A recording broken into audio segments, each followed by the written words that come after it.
going on, Hey, Wendy? Bart. How's it going? Not much. So you had the opportunity to play in one of these outdoor rooms, right? Oceans over the weekend, is that right? Yeah, so Ocean's 11, I guess, opened up a week ago last Friday in a tent, which I mind you has little holes in it, so I'm not sure exactly how well it's going to work when it starts raining. But the overall setup, I think, is pretty nice. It's open on the side, so there's a lot of air circulation. I mean, for the most part, people are wearing masks, even though a lot of people try to sneak in wearing masks below their noses. But for the most part, it was a pleasant experience. So you're playing 2-5, was it a 1,000 cap or No, 800. 800? Okay. Yeah, 800.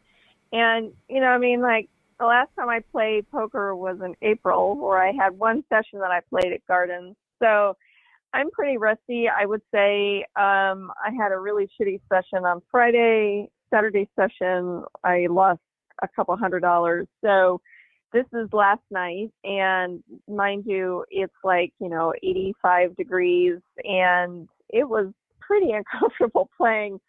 It was pretty hot. So I don't know if maybe that meant that the players were different, but they were definitely different yesterday, which is good. Okay. So I don't know. This must have been around 10 p.m. last night. I have a stack, which is probably about, I don't know, 1,100 or so. Okay. And the main villain hasn't been playing at the table for very long, and he has about 800. And sometimes we've been straddling, sometimes we haven't been straddling. I get under the gun with jacks, two red jacks, Okay. and I open to $20. Okay.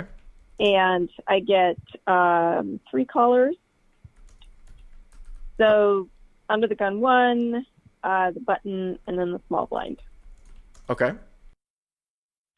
The small blind is a guy who I think has been a very interesting player.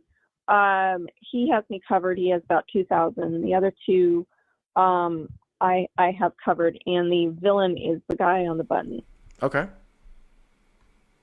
So the flop comes ace of spades, jack of clubs, seven of clubs. So you flop middle And set. this is what I flop middle set, yeah. And this is where, over the years, I'm sure you've heard me complain about, I never get any value for my hands and blah, blah, blah, blah, blah. And I don't know. I was having discussions with Jake Chillijog after playing on Saturday, and we were thinking about ways that I could mix things up a little bit that might confuse other players. And so this hand is an example. So how good I played it or bad I played it, I don't know. But anyways, I checked. Okay. I mean, just the one thing about that is that obvious. I mean, I would rather check pocket aces here than pocket jacks. Obviously, you can, I understand sometimes you feel like you don't get as much value as you should, and sometimes you're handcuffed because people think you're nitty or whatever. Just, of course, that there's going to be, more ace X when you don't have three of the aces. With that being said, though, if your plan was to make a small check raise to build a pot, then fine. Because even with a nitty image, people don't seem to be able to bet fold to a min raise, right? With ace X on the flop. Yeah, and that was exactly what I've been basically seeing is these other players, they'll do these min check raises, and it doesn't mean that they just have top pair. So they could have a fairly strong hand, and it doesn't necessarily have to mean that that's actually a sign of weakness. So that was my intention. Sure. Okay. However, it checked around, so that didn't exactly work the way I wanted. However, the turn came the ace of clubs. So wow, so it gets I checked around. Ace of spades, jack of clubs, seven of clubs. You got pocket jacks, you check, and it gets checked through. And that always seems to happen to me, too, when I try something like this, too, out of the box. Turns the ace of clubs, so you have a full house now. And also puts front door clubs out there, but nobody bet on the flop, right?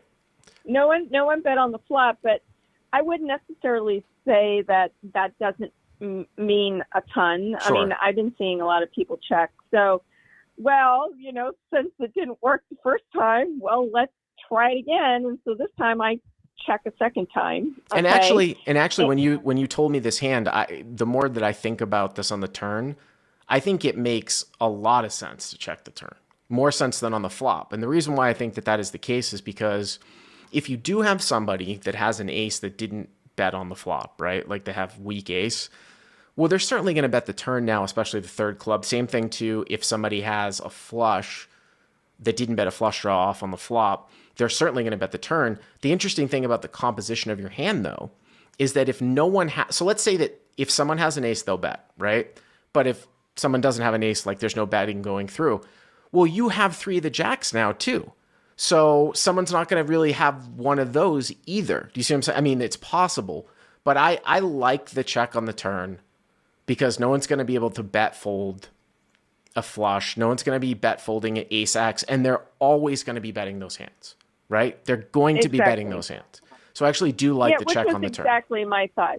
Yeah, that's exactly the reason why in that case I thought that it was better to check the turn once I filled up. Sure. And lo and behold, the guy next to me, so under the gun one, he made a bet of $45, I believe. Okay. And the button called, and then the small blind folded. So now it's just a matter of, well, what do I raise it to, right? Mm-hmm. And so I thought with both of them in the pot, I thought that, 150 would be about right. So it's not a lot, sure. Like a ton. Right. But you're not check raising all in. You're just building a pot up. No, basically. no, right. Of course not. Because the idea here is a little small raise, right? Mm-hmm. To kind of get them.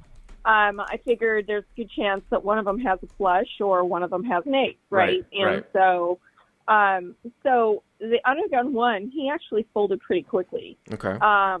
But the guy in the button, I mean, he didn't take much time at all, and he called me.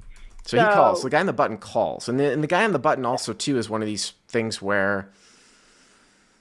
Well, I'm trying to think of how is it more likely that, say, like a guy like under the gun one would check the flop with like ace six suited, or more likely the guy on the button. I guess usually somebody in position is going to be more apt to bet when check two on the flop, but I certainly have seen people check behind like, weak aces and things like that, on the flop. So when you raise to 150 and this guy now calls, so you've put in 300 and the guy had 45 as a bet, so 340 plus like 425 it looks like, right? 425. Right, and then I think he probably has, I want to say he has about like 450 left, maybe, something in that neighborhood.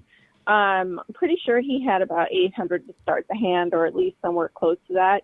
And so... Well, he probably has like 600 left then if it went 150, and you probably has like 600 left, I would think.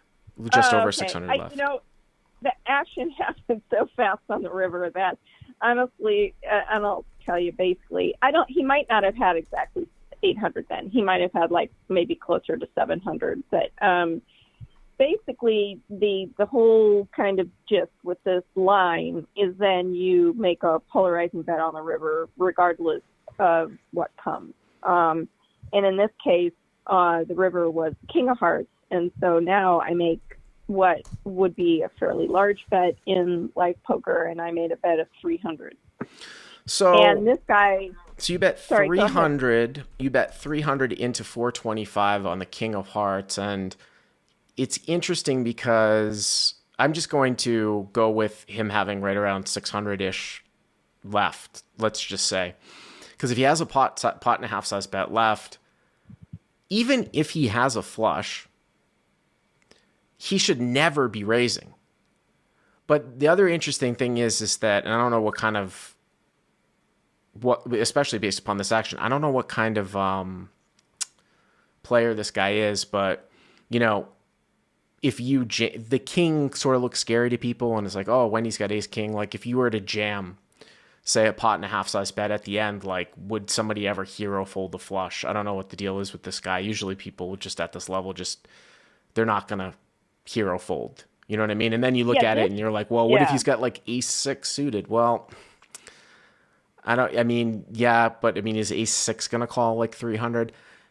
I know you said that the action went fast, so it's interesting. I mean, I put it this way. If you had like a pot size bet left, I would definitely be moving all in. If you had like 600, maybe you make one of these plays where you bet and leave him some money left, right? For like an Uber, you know what I mean? Like 550 or something like that.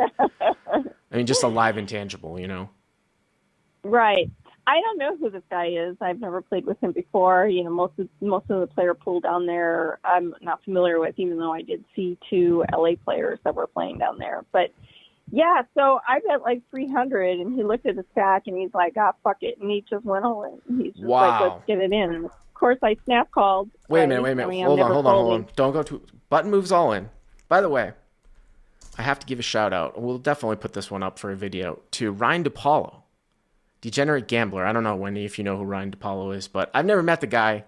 He's a vlogger. His vlog has, gotten really popular, especially over the last 12 to 18 months. I saw him the first time it clicked who he was when he went and commented on my Royal Flush win, saying take the cash back from 2018. But this guy, he won a bracelet, I think it was like last week or 2 weeks, driving from Manhattan to a Whole Foods parking lot in New Jersey.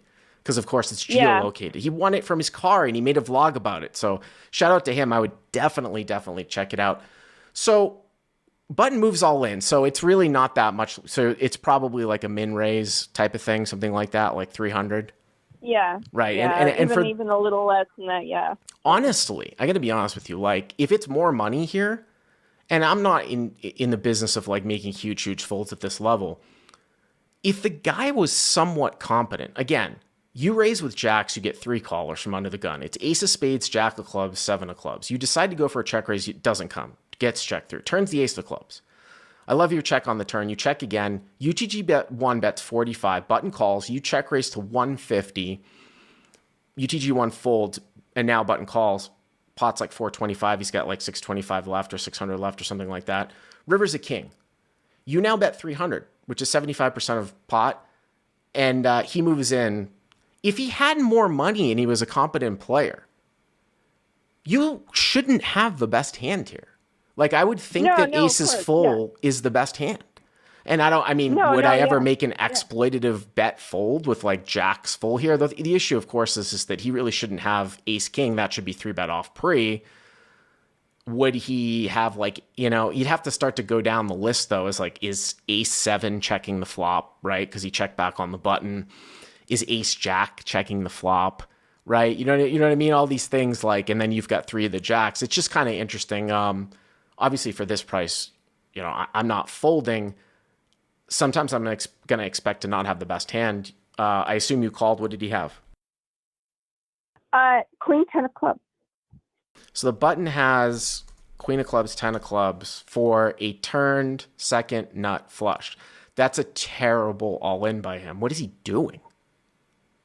I don't know, but I'll tell you, I mean, there was no way in any part of the action during the hand that I thought that he could possibly have a full house there.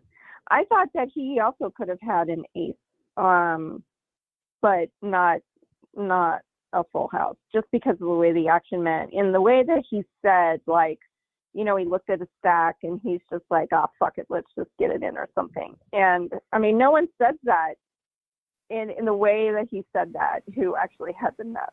Well, it's just really surprising. I can understand it, like, if the river was something different, even besides a king. But I mean, like, say if it was like a deuce or something like that, right? You check raise turn, and he's got queen 10 of clubs, and the river's an offsuit deuce, and something like that. But when the river's a king, everyone, people have ace king from under the gun, right? I just think that overall, and this is just something I'm going to have to experiment more with, which is, maybe this whole line just really confused him, which is he doesn't see this from other players, this whole like double check raise. But I've seen it a lot from tighter players.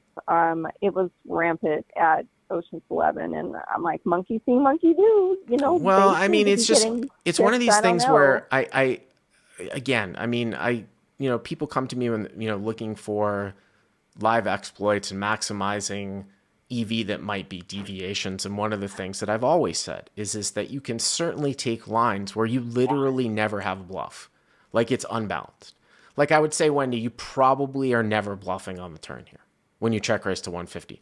But it still very well might be the line that makes the most money, especially against people that are not paying attention. It's just absolutely. You can't expect live recreational players to fold ace-x, to fold clubs, even if you never have a bluff. So that's why I kind of giggle sometimes when somebody's like, well, what bluffs do you have? How can you check raise the turn? What bluffs do you have? It doesn't matter, right? Like it's not a balanced game in this sense at this level. That's not, balance is not going to win you the most amount of money at this level. But Wendy, it's been a long time. I appreciate the call. Thank you very much. If you like what you've seen here, please hit the subscribe button. And if you enjoyed this call in hand, hit the like button down below. To check out crushlivepoker.com, click on the link in the description. Use the code YTA300 to get the first 30 days for free.